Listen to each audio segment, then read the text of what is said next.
परमेश्वर की महिमाओं में परमेश्वर का दास और आप सबका दोस्त उमेश रेग्मी। आज मैं आप सबको स्वागत करता हूं वचन की गहराई में।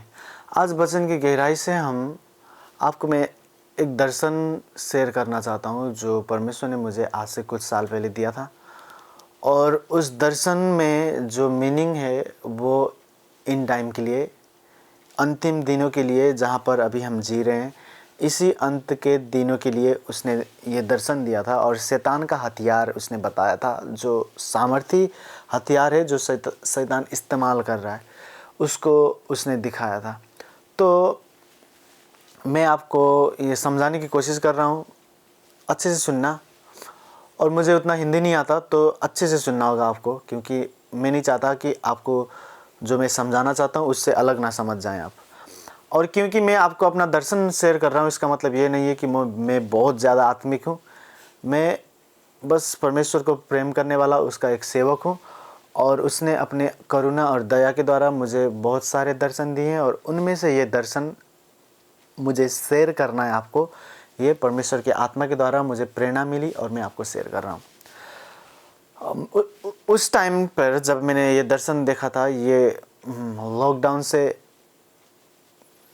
अभी जस्ट लॉकडाउन होने ही वाला था, उस टाइम का दर्शन है ये।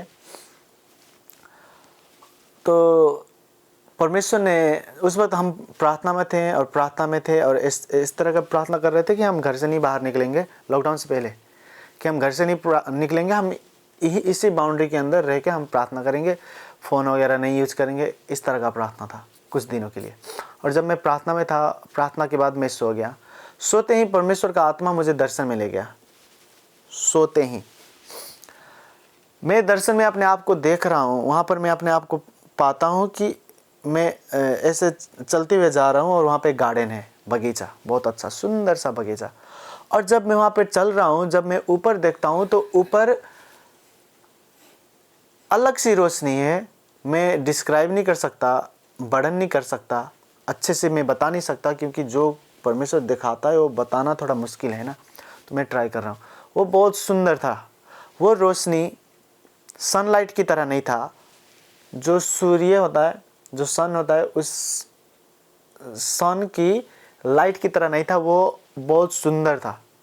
और मैंने कहा ये किस तरह का दिन है आज, बहुत सुंदर दिन। और मैं चलते हुए मुझे रिवील हो रहा है कि ये परमेश्वर की महिमा है, और परमेश्वर की महिमा ने ढक रखा है। और मैं चलते हुए जा रहा हूँ और मुझे वहाँ पे गार्डन दिखाई दिया, और मैं गार्डन की ओर जा रहा हूँ। जो गार्डन है, बाइबल के अनुसार गार्डन का अर्थ आपको मैं बताना चाहता हूँ। परमेश्वर ने जब भी बगीचा बनाया ना, तो बगीचा का मतलब होता है उसके साथ संगति करना। परमेश्वर ने इंसान को बनाया, आदम और हव्वा को बगीचा में रखा, और परमेश्वर वहाँ पे आता था संगति करने के लिए। तो परमेश्वर ने जब भी बाइबल में गार्डन बनाता था ना, तो उसकी इच्छा होती थी कि मुझसे संगति करे लोग। और नए नियम में आप देखो, जब यीशु मसीह क्रूस पे मरने से पहले उन्होंने प्रार्थना किया गेतेसमनी के बगीचे में, वो भी गार्डन में गए थे प्रार्थना करने के लिए। तो गार्डन परमेश्वर के साथ संगति करने के स्थानों में से एक महत्वपूर्ण स्थान है। तो मैं उस दर्शन पे जा रहा था, मुझे पता चला कि परमेश्वर की महिमा ने ढाक रखा है, और मैं चल रहा था और मुझे गार्डन दिखाई दी, तो मैं गार्डन की ओर जा रहा था। जैसे मैं गार्डन के अंदर गया, गार्डन के अंदर बहुत सुंदर गार्डन था। और गार्डन के अंदर जब मैं देखता हूँ, सब लोग ना काले रंग का कपड़ा डाले हुए हैं, सब ने काला कपड़ा पहना हुआ है। तो मैं उस वक्त हम क्या करते थे, उस वक्त हम जहाँ पर क्रूसेड करते थे, चंगाई सभा हमारी होती थी, हमारी क्रूसेड में हमारी मुस्लिम भाई बहन भी आते थे। और मुस्लिम बहनें जब आते थे तो वो अपने हिजाब और बुर्का के साथ आते थे, और बहुत ही सुंदर सभा होता था। हिंदू, मुस्लिम, क्रिश्चियन एक साथ बैठ के हम यीशु मसीह की महिमा करते थे, और चमत्कार, बहुत बड़े बड़े चमत्कार होते थे उस वक्त। तो मैं उस दर्शन में जब मैंने देखा कि सबने काले वस्त्र पहने, तो मैं उसी दर्शन में अपने दिमाग में सोचने लगा, क्या पता परमेश्वर मुझे दिखा रहे हैं कि मुस्लिम लोग आने वाले हैं बहुत ज़्यादा परमेश्वर की संगति में। तो मैं जैसे सोचते हुए जा रहा हूँ, क्योंकि मैं उस वक्त क्रूसेड जहाँ पे करता था, वहाँ पे मुस्लिम लोग बहुत ज़्यादा आते थे, और बहुत अच्छे होते हैं मुस्लिम, बहुत अच्छे थे वो मुस्लिम जो आते थे, बहुत अच्छे। तो हम जब गए, मैं जब करीब गया, मुझे करीब से जाने के बाद मुझे पता चला कि वो मुस्लिम नहीं है। जो भाई हैं उन्होंने भी काले कपड़े डाले हैं, जो बहन है उन्होंने भी काले कपड़े डाले हैं। तो जो भाई बहन दोनों ने काले कपड़े डाले हैं, मैंने कहा यार काले कपड़े डाले हैं, ये मुस्लिम भी नहीं है। मुझे लगा काले कपड़ा ये उनका हिजाब होगा, उनका बुर्का होगा। मैं जब पास से देखता हूँ उनको जाके, तो किसी ने भी हिजाब या बुर्का नहीं पहना था। वो मुस्लिम नहीं थे, वो एक ऐसे, आपको मैं बताना चाहता हूँ, वो सब ने काले कपड़े जो पहने थे। तो उसका अर्थ मैं समझने लगा इसे देख के, और परमेश्वर का आत्मा उसी दर्शन में वो मुझे रिवील कर रहा था कि इसका अर्थ क्या है। और जब मैं उनके करीब जाके उनको अच्छे से देख रहा हूँ तो सब लोग बिजी हैं फ़ोन चलाने में, सबके हाथ में मोबाइल है। कोई वीडियो कॉल में बात कर रहा है, कोई गेम खेल रहा है, कोई क्या देख रहा है। सब लोग बिजी हैं मोबाइल में, वीडियो कॉल में। और सब अपने, कितने लोग वीडियो कॉल कर रहे हैं, कितने लोग गेम खेल रहे हैं, और मैं उनके बीच में से होके जा रहा हूँ। और मैं सोच रहा हूँ इतना सुंदर दिन है और इतना अच्छा गार्डन है, परमेश्वर के साथ संगति करने का ये सीज़न है। इतना अच्छा सीज़न में, इतना अच्छा टाइम में ये सब लोग टेक्नोलॉजी के अंदर बंधे हुए हैं।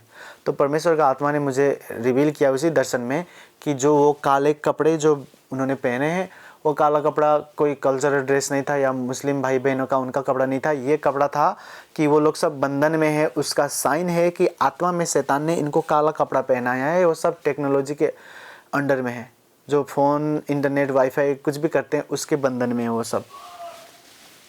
तो मैं आपको बताना चाहता हूँ, मैं जब उनको देख रहा था, जैसे मान लो वहाँ पर बहन है एक और वो वीडियो कॉल में बात कर रही है, जब मैंने उसको देखा तो वो किसी लड़के से बात कर रही थी, और जिससे वो बात कर रही थी वो उसका पति नहीं है, लेकिन उस बहन की शादी हो गई है। इतना पूरा रिवील होता था, मानो ये प्रोफेटिक मोमेंट था। जब मैं वहाँ पे था तो प्रोफेटिकली सब कुछ रिवील हो रहा था। वो बहन वीडियो कॉल में बात कर रही है, वो जो वीडियो कॉल में बात कर रही है वो अपने पति से बात नहीं कर रही है, वो चीट कर रही है अपने पति से। तो ये सब देख रहा था। और मैं और करीब जाता हूँ, देखता हूँ कोई गेम खेल रहे हैं, कोई क्या कर रहे हैं। और जब मैं चलते हुए जा रहा हूँ तो मुझे फील हो रहा है उसी दर्शन में, ये अनोखा है ना दर्शन, इसलिए अच्छे से डिस्क्राइब नहीं कर सकते दर्शन। मैं कोशिश कर रहा हूँ, मुझे फील हो रहा है कि मेरे जेब में फ़ोन है, मोबाइल है मेरे पास भी, लेकिन इतना सुंदर दिन है, मैं मोबाइल यूज नहीं कर रहा हूँ। मैं बस अपने आत्मा में परमेश्वर से कनेक्ट करने की कोशिश कर रहा हूँ और उस दर्शन के अर्थ बूझ रहा हूँ। पूरे गार्डन में बस मैं ही था जिसने मोबाइल नहीं यूज़ किया। मेरे पास भी मोबाइल था लेकिन मैंने यूज़ नहीं किया। तो मैं वहाँ से होते चल रहा हूँ और मैं मन में शोकित हो गया, मन में शोक से भर गया और डर सा आ गया मेरे अंदर कि भाई इतना सुंदर दिन को हम, इतने सुंदर महिमा और इतना सुंदर गार्डन जो परमेश्वर हमें दे रहा है आत्मिक दुनिया में, इसको गवा देंगे टेक्नोलॉजी और इंटरनेट चलाते हुए, तो हमारा क्या होगा। इस तरह का कुछ सोच था। मैं नेपाली को नहीं ट्रांसलेट कर पा रहा हूँ, मुझे हिंदी बोलने में थोड़ा I can not talk in Hindi that easily, that's why. तो मैं आपको समझाने की कोशिश कर रहा हूँ और मुझे पता है आप आत्मिक हो, आप समझ गए होंगे जो मैं बोलना चाहता हूँ। मैंने कहा, मैं डर से भर गया कि इतना अच्छा सुंदर दिन है, इसको नहीं गवा सकते हम फ़ोन या इंटरनेट यूज कर। तो ये दर्शन वहीं पे ख़त्म होता है। जब मैं दर्शन से बाहर आया, मैं डरा हुआ मतलब शोक से भरा हुआ उन लोगों के लिए जो ये काम कर रहे हैं इतने सुंदर दिन में। और मैं फिर प्रार्थना में गया, फिर परमेश्वर मुझसे बातें करने लगे। परमेश्वर ने कहा कि शैतान मेरे लोगों को, पूरे धरती के, बस विश्वासी के लिए नहीं बात कर रहा है। जब वो मेरे लोगों को कह रहा था, मुझे पता है कि ये बस विश्वासी के लिए नहीं बात कर रहा है, ये पूरे इंसानों के लिए बात कर रहा है जो धरती में। उसने कहा शैतान मेरे लोगों को टेक्नोलॉजी में इतना एडिक्ट बनाएगा, और वो जब एडिक्ट बन जाएंगे उसका नेक्स्ट स्टेप होगा वो इंसानों को आधा इंसान आधा रोबोट बनाएगा। Machine, robots. इंसान आधा इंसान होंगे, आधा रोबोट होंगे, मिक्सर हो जाएंगे, हाइब्रिड हो जाएंगे।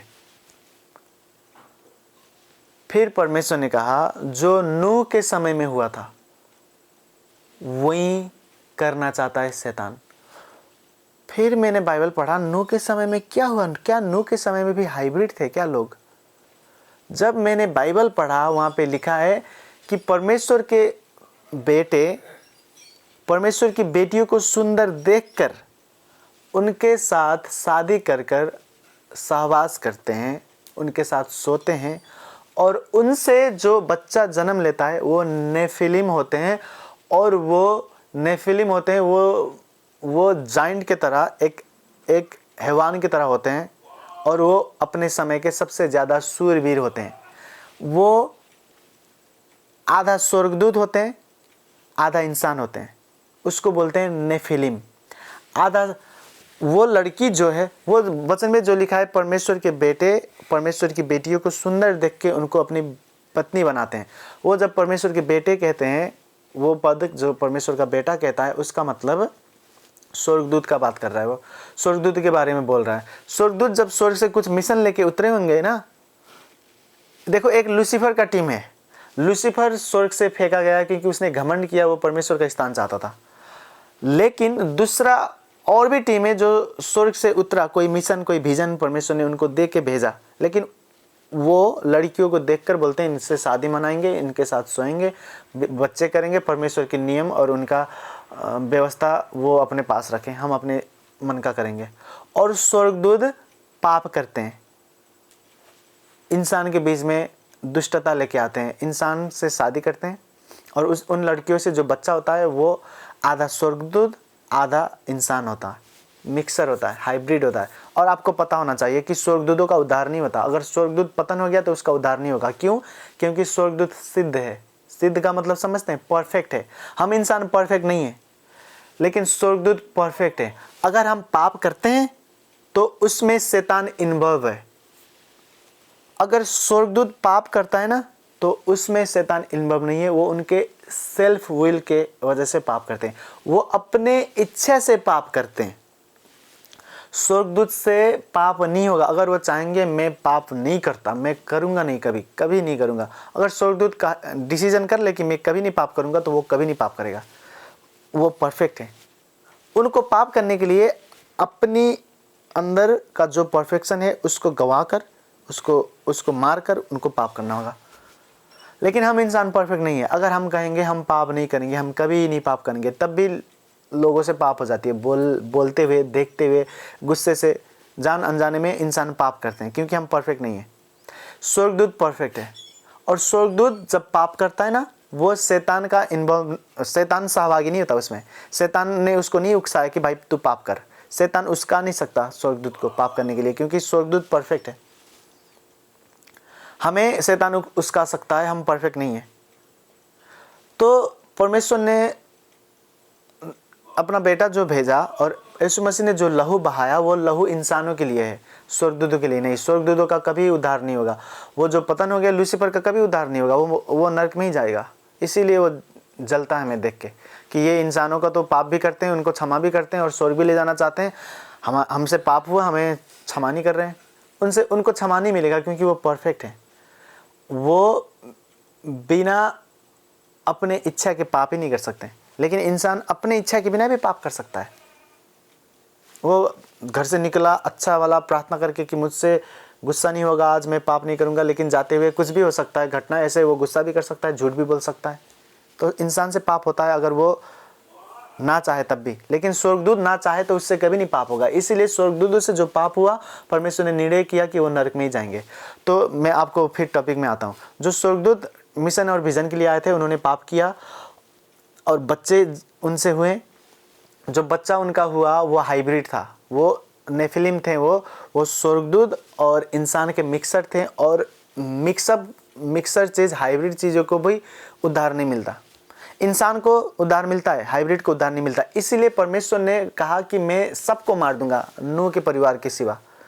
बस नूह के परिवार ऐसे थे जिनको नफरत थी उन पापों से।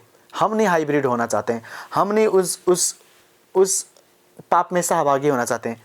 उस वक्त हाइब्रिड इतना बढ़ रहा था, परमेश्वर ने मुझे बताया अपने आत्मा की प्रेरणा द्वारा कि जो हाइब्रिड थे ना लोग, इतना बढ़ रहे थे। वो स्वर्गदूत जिससे बच्चा हुआ, वो बच्चे से और लोग भी शादी करके हाइब्रिड इतना बढ़ रहे थे संसार में।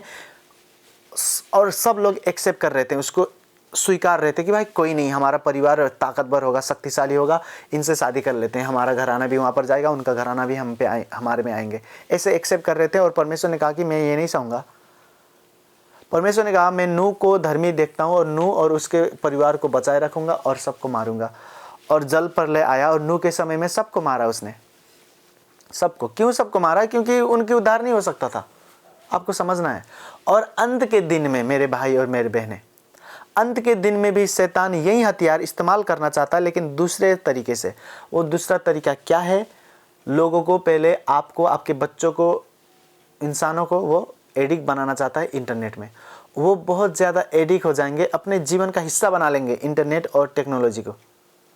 इतना ज़्यादा हिस्सा बना लेंगे कि भाई मेरा जीना मरना यही है, इसके सिवा मैं नहीं जी सकता, ऐसे लोग बोलेंगे। और उसके बाद 6 से 66 का शैतान का चिन्ह रिलीज होगा। और वचन में लिखा, जब शैतान का चिन्ह, वचन में यीशु मसीह बोलते हैं प्रकाश की किताब में,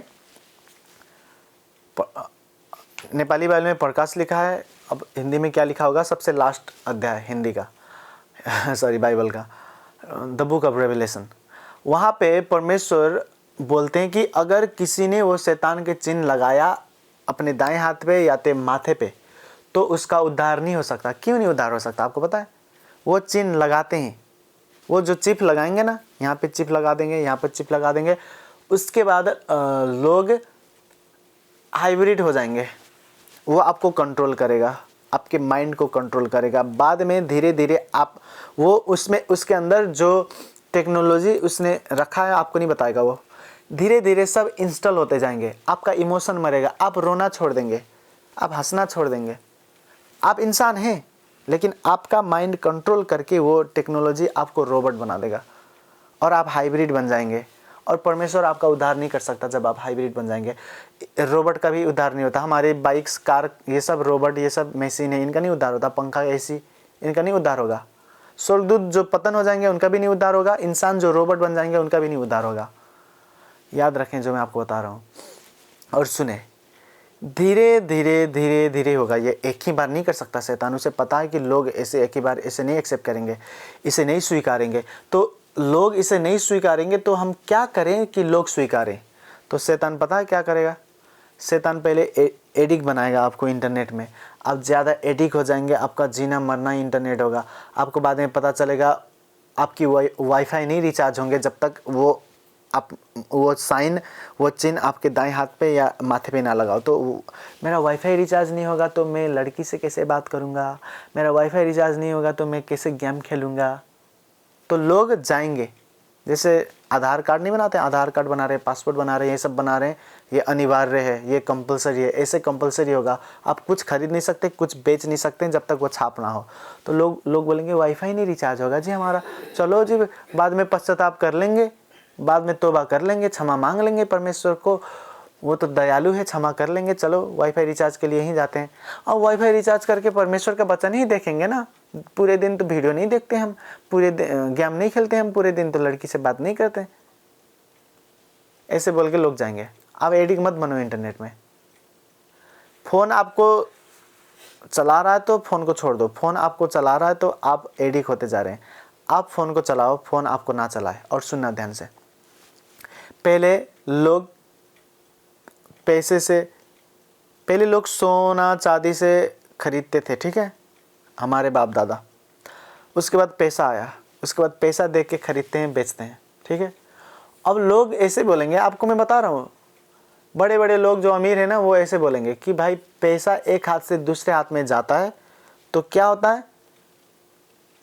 रोग ज़्यादा आते हैं। मान लो कोविड, कोरोना या ये रोग, मेरे हाथ का पैसा उसके हाथ में गया, उसके हाथ का पैसा उसके हाथ में गया। वो पैसा घूमता है, सबको ज़रूरी है पैसा, इसीलिए पैसा रोग फैला रहा है।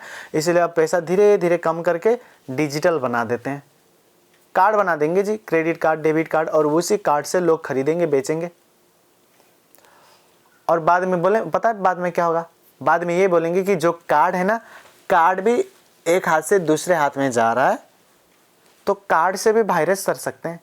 कार्ड से भी वायरस इससे उस घर पर, उस घर से उस घर पर, इस दुकान से उस दुकान पर जा सकते हैं। तो अभी क्या करते हैं, हम नए टेक्नोलॉजी लेके आते हैं, कार्ड को भी बंद कर देंगे। वो कार्ड वगैरह वो सब आपके हाथ में या तो माथे में डाल देंगे हम। आपको कुछ खरीदना होगा तो ऐसे करके हाथ हिलाओ, स्कैन कर लेगा वो स्कैनर, आपके पैसे कट जाएंगे। आपके बैंक में पैसा आना होगा तो आ जाएंगे। ऐसे लोग करेंगे। मैं आपको अभी खुल के बता रहा हूँ, शैतान की योजना यही है। लेकिन उससे पहले बहुत तगड़ी सामर्थ देखेंगे हम धरती पे। दुनिया हिलाएगा परमेश्वर, उससे पहले दुनिया हिला देगा ये। हालेलुया, वो दुनिया हिलाएगा उससे पहले। जब ये होगा ना, उससे पहले दुनिया हिलेगी। तो मैं आपको क्या बता रहा हूँ, वो छाप तो हमें लगाना ही नहीं। मैं आपको बता रहा हूँ टेक्नोलॉजी को कैसे इस्तेमाल कर रहा है शैतान, ठीक है। तो मुझे लगता है मैंने अपने तरफ से जो कोशिश किया, आप समझ पा रहे हैं इसे। हाँ, हम प्रार्थना करते हैं। इससे ज़्यादा नहीं मैं बोलना चाहता, क्योंकि मुझसे बोला नहीं जा रहा। बाद में मैं बताऊंगा आपको, लेकिन मुझे पता है जितना मैंने बताया ये, इससे आपको मदद होगा ज़रूर। सामर्थी खुदावन यीशु मसीह, हम प्रार्थना करते हैं यीशु के नाम से। ये मेरी प्रार्थना है यीशु के नाम से। हर इंसान जो टेक्नोलॉजी में बंधन में पड़ गया है परमेश्वर, जो एडिक्ट हो गया है, उसकी एडिक्शन टूट जाए यीशु के नाम से। प्रार्थना करने के लिए, अन्य भाषा बोलने के लिए, आपको प्रेम करने के लिए इनको एडिक्ट बनाएं यीशु के नाम से। हर गलत एडिक्शन छूट जाए मेरे खुदा, in the name of Jesus. आपकी सामर्थ और आग उतर आए इन पर, और हर गलत एडिक्शन छूट जाए। धन्यवाद यीशु, आपकी महिमा हो, आपकी राज्य बढ़ती जाए, आपकी सामर्थ बढ़ती जाए इनके जीवन में। जितने लोग बीमार हैं उनको चंगाई दे मेरे खुदा यीशु के नाम से। उनको ठीक करे, मर चुका हर एक अंग जिंदा हो जाए in the name of Jesus. मैं चंगाई को भेजता हूँ आपके घर पर, आपके शरीर पर, आपके अंग पर, in the name of Jesus. चंगाई को रिसीव करें, मर चुका उस अंग चंगा। हालेलुया। परमेश्वर उस अंगों को चंगाई दे रहे हैं जो मर चुका है। बीमार अंग, बस बीमार अंग नहीं, जो मर चुका है। मर चुके अंग जिंदा हो रहे हैं यीशु के नाम से। थैंक यू लॉर्ड, धन्यवाद यीशु। आप वो करना शुरू करें जो आप कर नहीं सकते। अगर आप बीमार हो, हाथ नहीं उठते हैं, आपका हाथ मर गया तो हाथ उठाएं। पैर मर गया, कमर से नीचे नहीं काम करते हैं, आप वो करने की कोशिश करें यीशु के नाम से। मैं भी देख रहा हूँ मर चुके अंग में जीवन बह रहा है यीशु के नाम से। परमेश्वर का जीवन का पानी आप पर बह रहा है, और मर चुके अंग जिंदा हो रहे हैं यीशु के नाम से। Thank you Lord. आमीन, आमीन, आमीन। हालेलुया।